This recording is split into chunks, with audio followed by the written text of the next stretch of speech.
So the Sick Leave Act 2022. So this is due to come into effect as of January of 2023.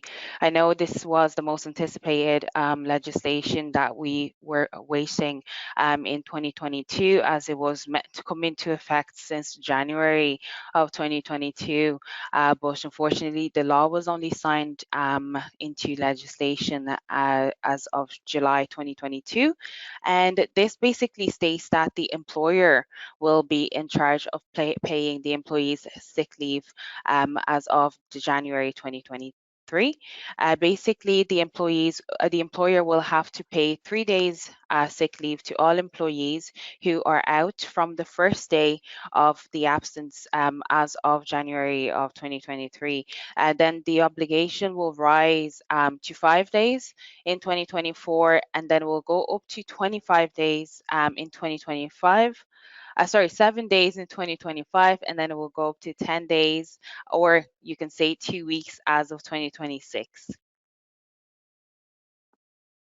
So in terms of payments, so the payments will be paid at 70% of the employee's regular earnings, and it will be capped at €110 per day. So this will be from the first day of absence, but in order for the employee to actually receive the payment, they have to have a GP cert in order to receive the payments from the employer. So also in order for the employee to qualify, they must have 13 weeks service. So without the 13-week service, and if the employee does not have a GP cert, then they would not qualify for the sick pay.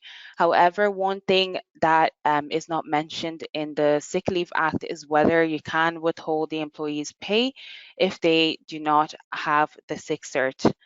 So what you need to do to make sure that you are ready in terms of the new legislation that's coming into effect, you have to review all your absence policies and make sure that if, let's say, you do not provide for sick pay, that you do state that as of January of 2023, inform all employees that you will be providing sick pay.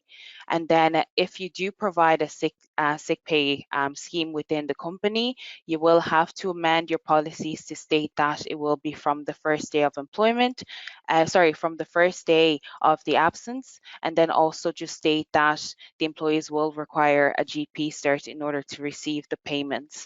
Now, if the policy or the scheme that you do have in place is much better than what the statutory sick pay is offering to your employees, you don't need to make any changes then to your policies. However, if you do have a sick pay scheme that's maybe, let's say, 2 days at 50% of the employee's pay, then you will have to make sure that you match the legislation. So the legislation is the bare minimum that you can provide to your employees, and then if you are providing more than that, it's completely fine. So no changes will have to be made, except that you have to comply with the legislation, as in you need to provide the payments to the employees from the first day that they're out, and then also they will have to provide a sick cert to yourself from the first day of absence, and then they will have to have at least 13 weeks continuous service before they can avail of it.